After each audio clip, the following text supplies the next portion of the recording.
folks, Laura here. Well, so I hear there's been a lot of talk on inclusion already today. So I figure rather than have another session on theory or even like a workshop on biases or something like that, how about we actually look at doing something? Like, for instance, taking actions that actually matter for your company. Small changes, big impacts on the people and the processes and those fantastic games companies which you're currently building.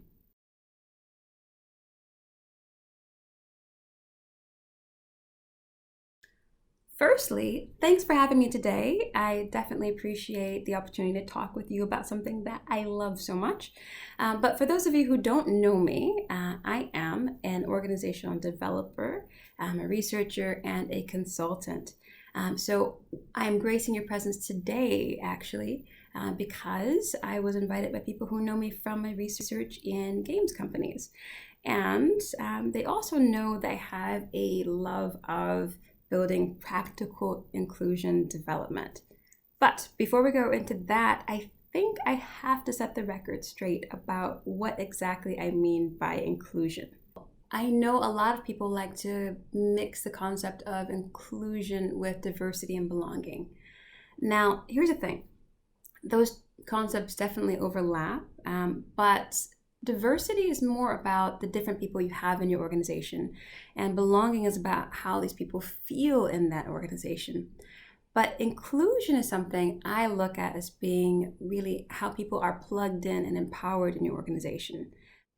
So being plugged in and empowered isn't just a concern of certain groups in your company. This is an actual thing for everyone in your organization. So not just, one particular demographic or certain demographics. Everybody needs to kind of know what's going on. Everybody needs to have information. Everybody needs to be involved in different processes that affect them. So in that way, inclusion is about being connected, informed, involved, and empowered. All right, we're good on definitions then, huh? Good. Now, let's take a look at this action part of things again. So I wanted to look at specifically for your benefit today, what are the inclusion actions that actually matter and that will make a difference for you if you're going to try to do anything this week, this month, this year, to try to build a more inclusive company. What's going to make the difference for you in your particular game studio? All right, now, being the researcher that I am, I'm not just content to guess at this. Of course, I had to ask. So I put out a survey, which I think many of you probably actually responded to. We got about 90 responses, 72 actually here in Finland.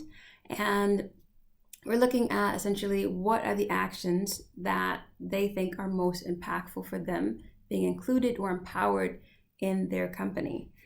This is a mini survey. It was only open for just a week, so I don't expect this to be any way comprehensive or honestly representative of the entire industry, but it is insightful to understand what are the types of things that people find to really be meaningful actions for them. So to clarify, this is going to be a data-based kind of presentation. We're going to speak over actual examples and things that people really said mattered. We're not going to be using a lot of buzzwords. You can put away your buzzword bingo for today, people. You're probably not going to hear a lot of terms that you would normally hear with inclusion. But I do want you to take down some actions. That's the most important thing that we're going to get away with here. So at the end of the day, you're going to get basically a good understanding of what things to prioritize if you're going to start building inclusion in your company, or if you want to really think about reshaping some of your efforts. These are some things you might want to think about, some areas where impact is more likely to happen. Also, I want to give you 12 actual concrete actions you can take away. So that way, as you get going, you have a good start already. And finally, I'm going to give you an invitation, an opportunity to be able to join in an inclusion development pilot, which is absolutely free and being able to help support you as you grow your inclusion. Okay, now let's jump in. So I grouped the responses in terms of areas of impact. And what we're going to do here, we're going to go through each of the different areas of impact So that way we can kind of get a handle on the different types of actions that matter. The first area, the largest one that I'll point out is communication. Now, communication is something that we're talking about mostly internal comms, different kind of internal processes. How are you collaborating, information flow, these types of things. Neutrality and fairness was the second major topic that came up in terms of actions that made a difference. Things that boosted presence and representation, those are things that also mattered, not nearly as much as people might have kind of guessed on that one. And finally, clarity and transparency. That was the next largest chunk. Of course, there are also individual comments and things like this people gave. A lot of things that are enriching. If you're interested in learning more about the specifics of that, feel free to send me a message or hit me up. I'll be happy to kind of share a little bit more about the specifics of this. But we're going to kind of take a broad brush view of this and look at actual actions in these categories. So I'm going to start off actually with clarity and transparency. So when we look at clarity and transparency, this is an area of impact that was important in every size company, okay? So no matter if you're a large company, if you're an actual small startup, I want you to think about what you can do to boost clarity and transparency for people, because that was a major way to be able to boost inclusion as well. How so? Well, take a look here. I know the font on this is going to be incredibly microscopic to you if you're looking at this on like a mobile device or something like that. But when you get a chance to pause this and kind of, maybe blow up the image a little bit, what you're going to see are some of the most prominent questions or questions that people really need to know to get plugged into a company when they joined. And unfortunately, a lot of companies don't really look at this nearly as much as they ought to. So things like, where exactly can I find the information I need to do my job? Or who's responsible for doing what here right now? Or who, if you're in a flat company, for instance, and you don't have a hierarchy, who are the major internal influencers here if I kind of want to get an idea to get some traction? If you want to jump to a new game, how exactly does that work? How does that project, or how does it go to be able to jump from one project to another? How can you get your ideas or your games greenlit?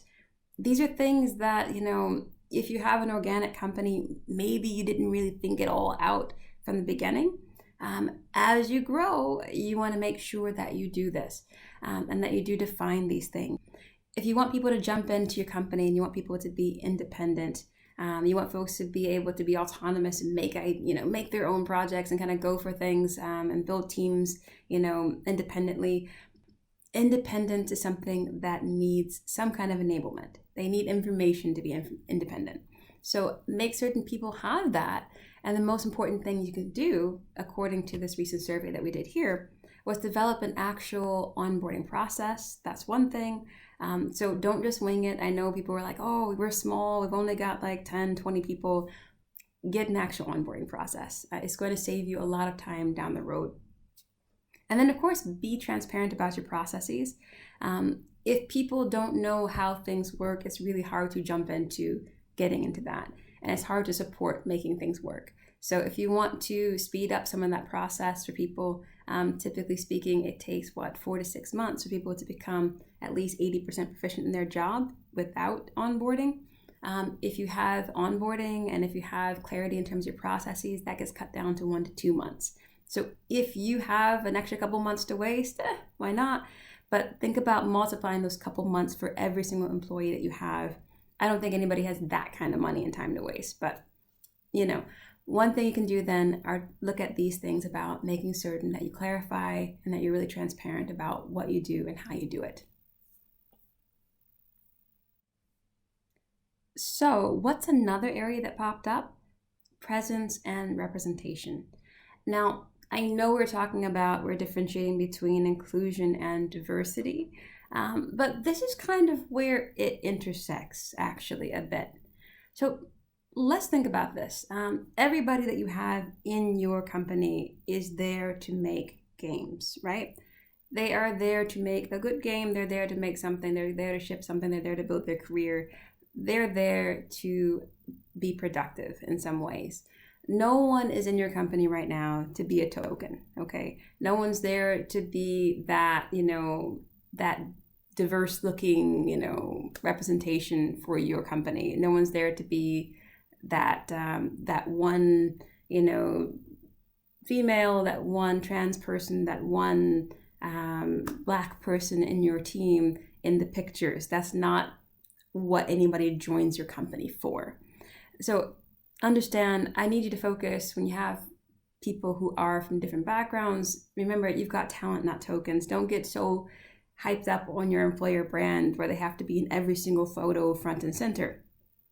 What you want to do, though, is make sure that the people that you have in your company are, once again, not only plugged in and empowered, but they feel valued there as well, right? So things you can do to help people feel empowered, or how people felt included, was when your company hired more than one minority employee. And if you're specifically looking for talent that is, for instance, not the default in your particular region or your area, make sure you're not just looking for people to plug into junior or support roles. A thing that came up was people were saying, hey, what made me feel empowered was when they actually started having people who were, for instance, other women in more senior roles. We started hiring people who were not juniors. If you find that you're only hiring people for certain kind of roles, you might want to look into why that is. Secondly, I want you to expand opportunities that you have in your organization to different groups and different kinds of people. And I am not saying this just from a socio-demographic way. I'm not just talking about different kind of minorities. I'm also thinking about different kind of roles in your company, okay? So for instance, if you only have your CEO or your founder that speaks at events for your company, one thing that made people feel more included was when they were able to speak in the company as a developer or as a designer or as an artist. If you can represent the company and have different kind of functions, that's another way of being included in the company. You have a valid voice for that company as well.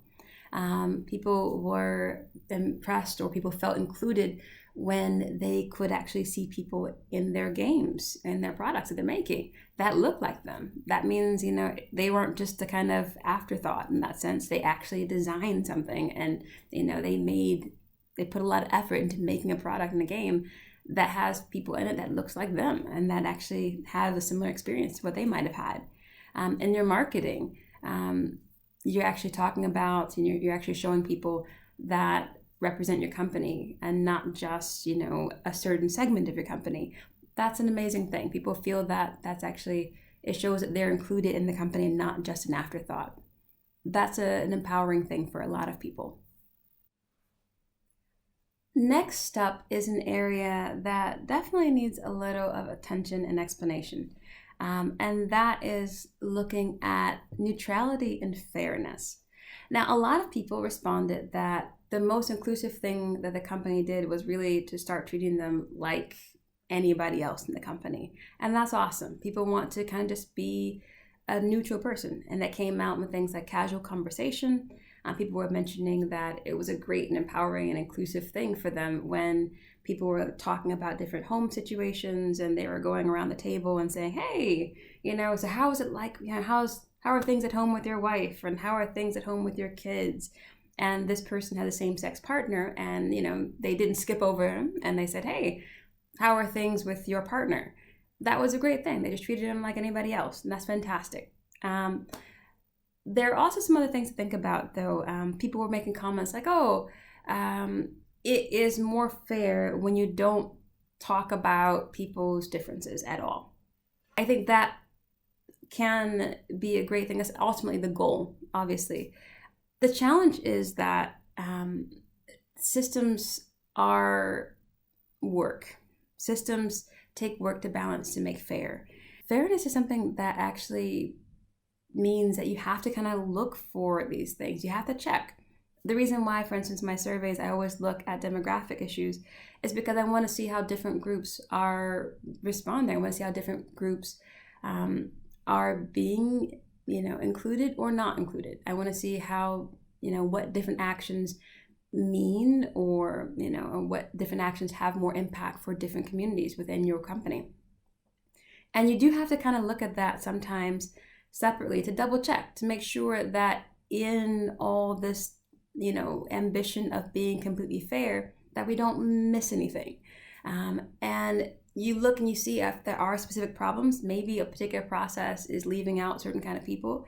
Maybe a particular kind of way of doing things doesn't work for folks. You find the problems and you fix them. That's what fairness means when it comes to building inclusion. So it's not just automatically assuming that everybody is, everything is automatically, hunky-dory and rosy and perfect and everything like that, and thus we don't talk about differences. You double check and you make sure that no one is being overlooked because of those differences. That's what you do with that. So going back then to neutrality and fairness, the concrete actions you can do is to, when you're actually engaging in things, in research, you look at the differences to make sure. But when you're actually talking to people, when you're actually having conversations, when you are at work and you are having like an all hands meeting or something like this, ask people about their expertise. Don't go asking people publicly and such about their differences. Not everybody wants to be that open with you all the time. And people should have the freedom and the comfort to speak out however they want to. But nobody has to be diverse on demand. That's not a thing, okay? So when you are talking to people and you are trying to include people, a best way of doing that is really talking about, what they're great at, obviously. People have said that the things that most included them was when the CEO actually in an all-hands meeting mentioned that, hey, so-and-so is really good at this, and they asked for their opinion in front of everybody else. And that gave them more credibility because they were new in the company at that time.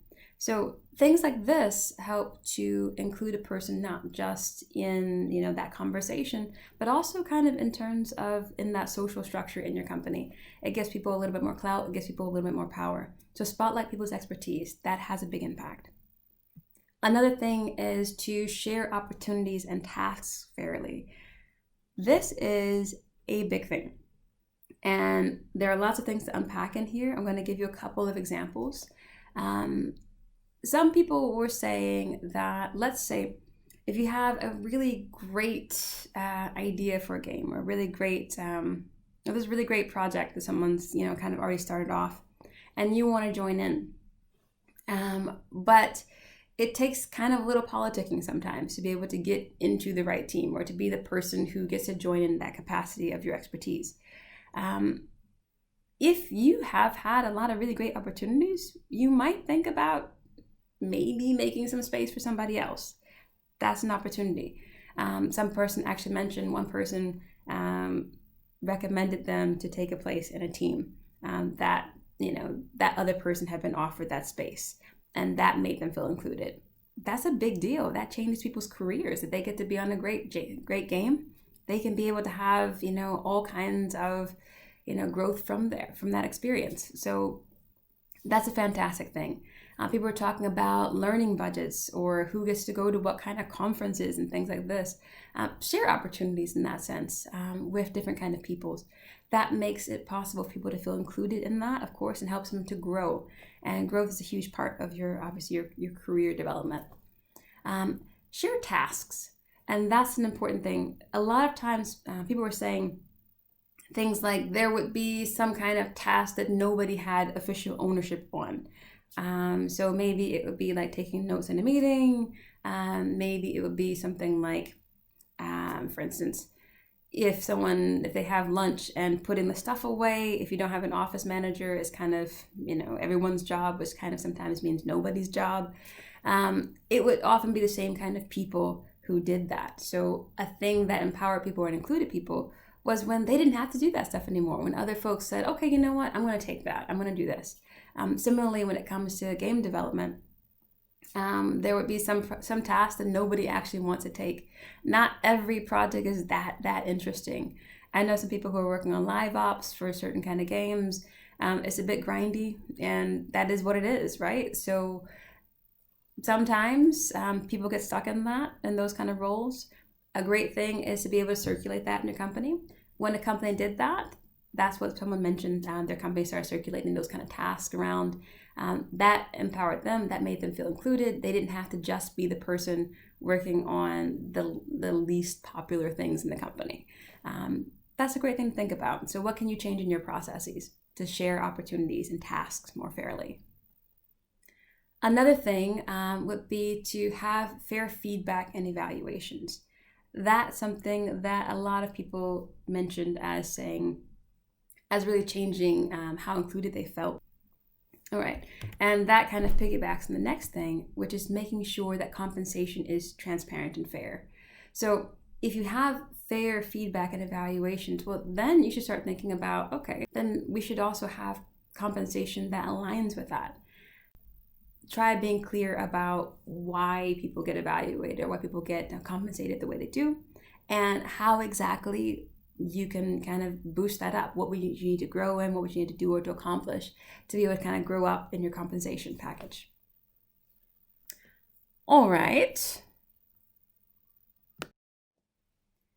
Now, the last area we're going to talk about is the single most impactful area you can make changes in to really boost inclusion in your company. Okay, now, when we talk about communication, and this is what this section is going to be about. In games companies, we're usually talking about what's your processes of collaboration, how are you circulating information. We're talking about how are you managing information flow, like how are you dealing with like the endless Slack stream, things like this. These are important things to consider because there is not a single team that can build, design, or ship without communication. If you have people working together, you're going to have to share information. You're going to have to collaborate in some way. Got to get that communication together to really make that happen. So inclusion in this sense was talked about in many different ways, but the most cited thing that made people feel included was to have regular, personal, and confidential catch-ups. Now, this is actually mentioned at two different levels. Firstly, there were people who did not feel comfortable talking or speaking up in the larger group, like in the public or the all hands meetings or things like this. And that can be for different reasons. It can be because maybe they have an unpopular opinion. It can be maybe you have a social hierarchy in your company. Maybe if you say something that's unpopular, you might lose face. If you're new, you may not have, a lot of clout to be able to kind of recover from that so quickly. There are lots of different reasons that people don't feel comfortable speaking up in a public forum. But, people need to have folks who they can talk to. If you're having any kind of issue with something at the company level, if there is a possibility of negative repercussions coming back to you, then you really need to have some way of having some confidential way of sharing things. People mentioned that they hired an HR person or a people ops person, someone they can talk to. People mentioned that they had anonymous reporting that got introduced, and that's something that made them more included because they were able to give their feedback in that way without having to deal with a lot of the backlash. So that's something to think about. If you have those issues in your culture, that's a problem in itself that's going to take longer to fix.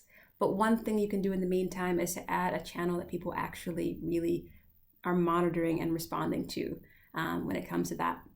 At the team-based level, it's important as well.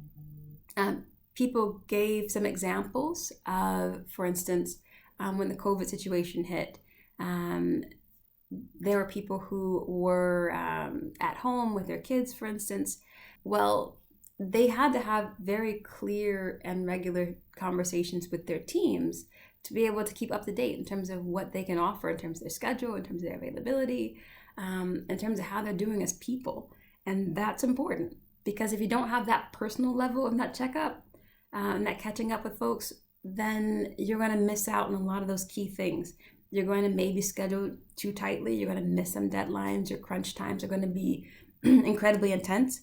So what you can do is to be able to have those personal confidential catch-ups. So that way people can schedule more accordingly. You can ship on schedule a bit better. And you can make better products where people aren't so stressed out. So that's a major thing you can do. Another thing that people mentioned was when people stand up for each other in real time. There were a couple of cases mentioned where they say that, for instance, once again, in the public all hands meetings or these kind of talks in your company, there could be a situation where there are some people who are just more talkative than others. There are people who are a little bit more forceful and dominant in their communication style than others. And what could happen was sometimes people get cut off. Your quiet person might get talked over. It could happen that sometimes people felt they got disrespected. A great example was when a person had a CEO actually in the same discussion, and the CEO actually immediately jumped in and cut that off. They're like, no, that was disrespectful. Let's go back. And they gave the floor back to another person who got cut off. That was real-time correction in conversation. And that's very, very important, because that acknowledged that person's experience, that included them in that conversation. It brought them back in when circumstantially they kind of gotten pushed out of that convo. So it's an important thing for you to actually take a stand in a conversation if you see something going off. Another thing that came up was using the company language consistently. This one came up quite a bit here. In Finland, a lot of the games companies here, the company language is actually English. So a thing would be if maybe somebody does not know Finnish and perhaps you have a strong core team that maybe all do, the casual conversation can often be in that language they share, which would be Finnish. The problem is if not everybody shares that language, then they're cut out. Everybody knows this. This is not a new issue. The difference is making certain that people actually kind of get reminded about this. Remind folks to use that. Maybe if you're in the kitchen area, if you're back in your office, make sure that you can say, hey, look, we're going to have this space here be, the company language. If you're in a place where that's English, make this be an English-only space in this area so folks can have the opportunity of joining in. A significant amount of projects, ideas, concepts, thoughts, feedback gets kind of exchanged informally, So even if you think it's not that important, if you use a language other people don't understand, that does not give them the opportunity to be able to gauge for themselves. It doesn't empower them, okay? So I really want you to think about giving people the opportunity to join in, giving people just the opportunity to chit chat with you and hang out with you. Building relationships matters, especially in a games company. So, make certain that you're being as inclusive as possible in your communication. And finally, a thing to look at is to add tools and processes to better update people who are away. Okay. A lot of people mentioned, for instance, they use Slack in a company, or they are, they use other kinds of free-flowing tools, communication that's going 24/7. If you happen to, say, for instance, take a parental leave, if you happen to take a sick leave, maybe some people have some disabilities or not working full time. Well, how do you keep in the loop? What's your process for that? If you have to, be on your sick leave in the hospital checking messages 24/7, that's not an actual viable way to include people. Yes, they have access to that information. That's not a great way to get them in, though, okay? You want to think about some better processes. You want to think about some tools.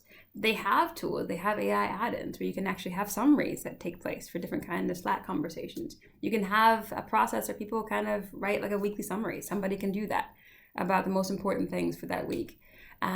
have a way of doing that. So that way, if people aren't always there, or if people need to kind of be away from their computer or away from their phone for a bit, that they're not completely lost out, because you want to make certain that everybody can jump back in and be effective and productive.